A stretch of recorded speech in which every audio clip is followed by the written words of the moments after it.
রসগোল্লা, গোল মটর রসগোল্লা আমরা খেয়েছি, এখনো পড়ে আছে, হয়তো 5-6 পিস নিচে পড়ে আছে, দেখা যাচ্ছে না। তবে এটা বাকি নেই, দেখা যাচ্ছে।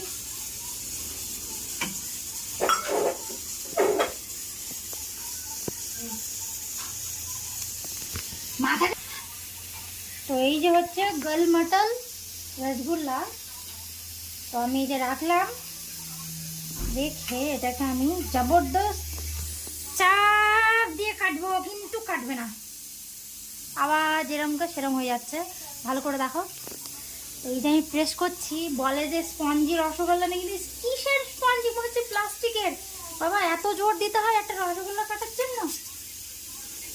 মানে এটা যখন আমি গালে দিচ্ছি মনে হচ্ছে আমি রাগাচ্ছি করছি, এটা যখন আমি গালে দিচ্ছি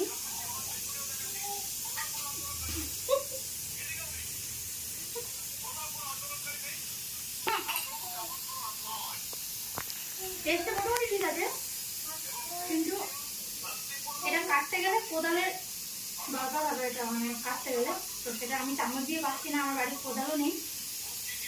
ভেবেছিলাম ব্যাঙ্গালোরে আছি তো একটু কলকাতায় রসগোল্লা খাবো, জানি না এটা কলকাতা থেকে দিয়েছি, কলকাতা থেকে দিয়েছে, ভীষণই বাজে খেতে, আমি আর খাবো না।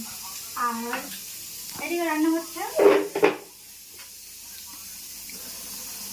আজকে কি, এটা চিকেন না মাটন না কি বলে, দেশি মুরগি না, না আন্ডা দোয়া মুরগি। আরে বাবা ডিম পাড়া কক মুরগি, এগুলোকে কক মুরগি বলে, তোমরা কি বলো আমি জানি না, যারা জানো তারা কমেন্ট করে জানিও। ক্যামেরা ঢুকতে বাবা, কুকারে সিটি করার জন্য আমি দুঃখিত। তো যাই হোক, আজকে ভিডিওটা বেশি বড় করবো না, একটু ব্যস্ত আছি, ওই জন্য ভিডিওটা বেশি বড় করছি না। আর ভিডিও ভালো লাগলে অবশ্যই লাইক কমেন্ট করে, আর কারা কারা অনলাইনে রসগোল্লা কিনে খেয়েছে এরকম কোদাল দিয়ে কাটা রসগোল্লা, অবশ্যই কমেন্ট করে জানাবে।